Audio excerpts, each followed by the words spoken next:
네, 안녕하세요. 반갑습니다. 저는 트랜스젠더 유튜버로 활동하고 있는 판이라고 합니다. 반갑습니다.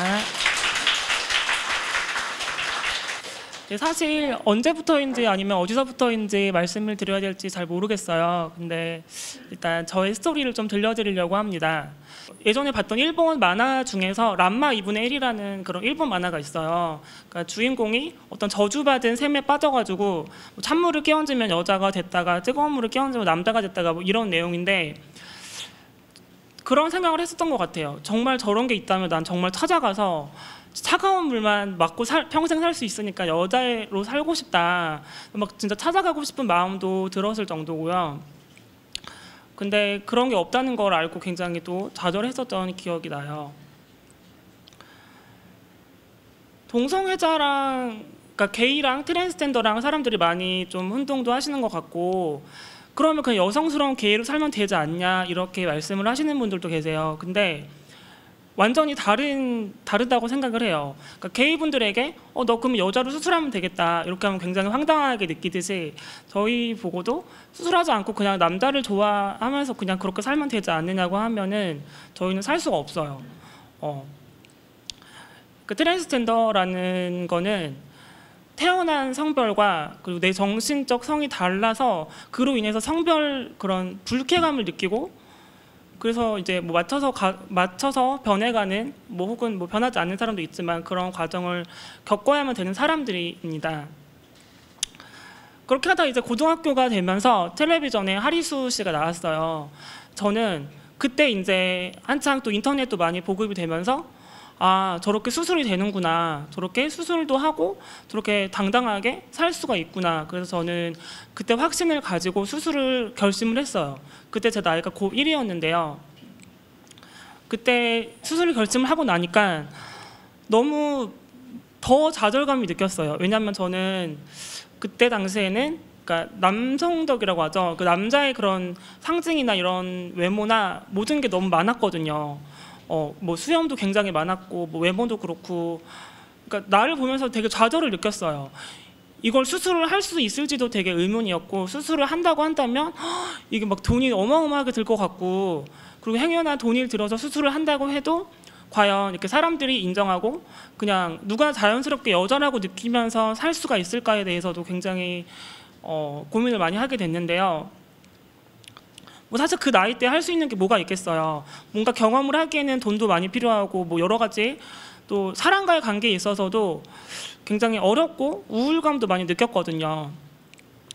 근데 어쨌건 일단은 좀 막연하게 대학은 가야겠다고 생각이 들었어요. 뭐 여러 가지 이유가 있었겠지만 부모님 때문에서라도 대학을 가고 싶었고, 나 스스로도 일단 대학은 최소한 나가고 싶다는 생각에, 그렇게 딱히 하고 싶은 게 있었던 건 아니지만 일단 대학을 들어가야겠다는 생각에 공부를 열심히 했어요. 그래서 대학교에 입학을 했습니다. 대학생이 되고 나서는 그냥 늘 그래왔듯이 막연히 뭔가 될 줄 알았어요. 그냥 대학생이 되면 나는 뭐 이렇게 흘러 가다 보면 여자가 돼 있겠지. 나도 그래. 커뮤니티에 어떤 뭐 바에서 일하는 사람들 사진이나 이런 걸 보면서 나도 그냥 자연스럽게 저렇게 될 거야 이런 생각이 있었는데, 그렇지 않았어요. 현실은 당연하겠지만 대학교 가서 열심히 노력을 했어요. 친구들 사귀어 보려고 노력하고, 뭐 술자리도 많이 나가보고 했는데 남자애들하고도 어울리기가 너무 힘들었고 여자애들하고도 어울리기가 힘들었어요. 남자애들하고는 어떤 공통의 그런 관심사 이런 게 너무 없었고, 게임이나 뭐 당구, 보통은 이제 그 당시에는 게임이나 당구나 이런 걸로 보통 친해지는데 뭐 그런 걸 좋아하지도 않았고, 반대로 여자애들하고 얘기를 하기에는 뭐 아까 말씀드렸지만 저 자체에 대해서 뭐 좌절감을 느끼고 있었기 때문에 그 당시에 뭐 패션 뷰티 쪽에 관심을 갖기도 애매한 상태였고, 여자애들하고도 대화를 하려고 그러면 넌 남자애가 왜 그래? 약간 이런 식으로 되게 그러니까 되게 누구하고도 어울리지 못했던 것 같아요. 그래서 되게 힘든 대학생활을 보내면서 진짜 내가 사는 게 아니었어요. 그냥 학교에 왔다 갔다 하고 이렇게 하는데도 진짜 좀비처럼 멍하니 그냥 가고 빨리 수술해야겠다는 생각밖에 없고 너무 답답하고, 진짜 그런 감정은 트랜스젠더가 아니면 잘 모르실 건데 그렇게 정말 좀비 같은 생활을 계속 했었어요.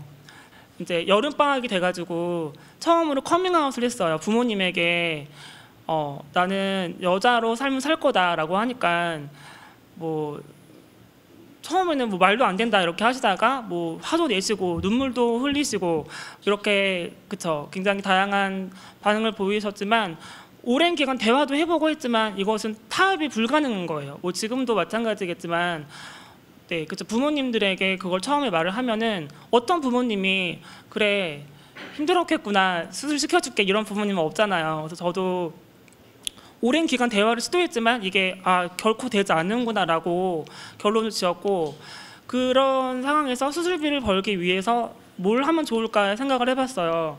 근데 뭐 그 당시 할 수 있는 일은 뭐 주유소, PC방 이런 건데 100만 원도 안 되는 그런 월급을 가지고 뭐 생활도 해야 되고 저축도 하고 하려면 막 수술비를 모으려면 막 10년, 20년이 넘게 걸리는 거예요. 그래서 저는 가출을 하고 이제 연락을 두절한 채로 트랜스젠더 바에서 일을 하게 됐어요. 네. 근데 그 당시에 저는 불가피한 선택이라고 생각했고 지금 와서 결코 후회하진 않아요. 어쨌건 트랜스젠더 바에 들어가서 굉장히 무시당하면서 일을 했죠. 너는 왜 이렇게 남자 같냐? 목소리는 왜 그러냐? 이쁘게 좀 내라. 뭐 굉장히 모욕감을 또 느끼고 했지만 뭐 울기도 엄청 많이 울었어요. 그리고 저보다 나이가 어리고 예쁜 이런 동생들에게도 무시도 받고 그랬지만 굉장히 또 힘들고 서러운 시간을 보냈죠. 그래서 어쨌건 5년여에 걸쳐서 그렇게 돈을 벌어서 수술을 차근차근 했고 그 후에 또 한 뭐 5년, 6년에 걸쳐서 지금은 가족들과도 정말 관계를 좋게 유지하고 있는데 정말 오랜 시간이 걸렸거든요. 트랜스젠더로 살면서 어려운 점이 여러 가지가 있겠죠. 근데 가장 어려운 점은 건강 문제인 것 같아요. 그러니까 수술을 이제 목표로 한다고 가정했을 때 거의 평생을 이제 호르몬을 따로 외부해서 이제 평생을 호르몬을 외부해서 이제 뭐 투여를 해야 되는데 그것도 이제 저는 최근에 알았어요. 저도 최근에 알았는데 부작용이 많이 있더라고요. 근데 이게 이런 건강 관련된 문제가 외국에서는 트랜스젠더에 관련된 그런 뭐 조사가 많이 이루어지고 있다는데 한국은 이제 최근에 와서 조금씩 조사가 이루어지는 것 같더라고요. 그래서 저도 얼마 전에 구입한 책에서 이제 그런 관련된 내용을 읽어봤는데 호르몬 자체도 거의 평생을 투여해야 되는데 뭐 그런 혈색전색증인가 뭐 그런 거랑 심혈관 질환이랑 굉장히 부작용이나 이런 게 많기 때문에 정기적인 검진이 꼭 필요하다고 합니다. 그리고 뭐 수술 후에도 이제 뭐 생식기 관련된 그런 질환도 그 주기적으로 검진을 받아야 되는 부분이 필요하고 또 뭐 보험 가입이 좀 안 된다든지 그런 여러 가지 되게 취약한 부분에 있고요. 나아가서는 뭐 수술을 했건 안 했건 아까 말씀드렸다시피 정말 표시가 나지 않는 이상은 뭐 트랜스젠더라는 사실을 어쨌건 사람들도 알게 되고 그런 과정에서 정신적인 그런 스트레스나 낙인도 찍히고 뭐 좌절감이나 우울감도 굉장히 많이 느낀다고 해요. 외국의 조사에 의하면 되게 트랜스젠더들의 우울증이나 자살률이 정말 월등히 높다고 실제로 연구를 했다고 해요. 네, 제가 여기서 이런 얘기를 다 저의 스토리를 말씀드린 이유는 저를 뭐 트랜스젠더로 불쌍히 여기거나 저 잘했다고 칭찬해 달라는 게 아니라 일단 자기 목표가 있고 꿈이 있으면 그걸 참고 정말 노력을 하면은 언젠가는 이루어진다는 거. 그리고 정답은 없는 것 같아요. 어떤 상황이 됐든 뭐가 됐든지 본인이 스스로 어느 정도 당당함을 가지고 준비를 차근차근 해 나가시면 정말 시간이 좀 오래 걸릴지라도 좋은 결과가 있을 거라고 생각을 합니다. 네, 긴 얘기 들어주셔서 감사합니다.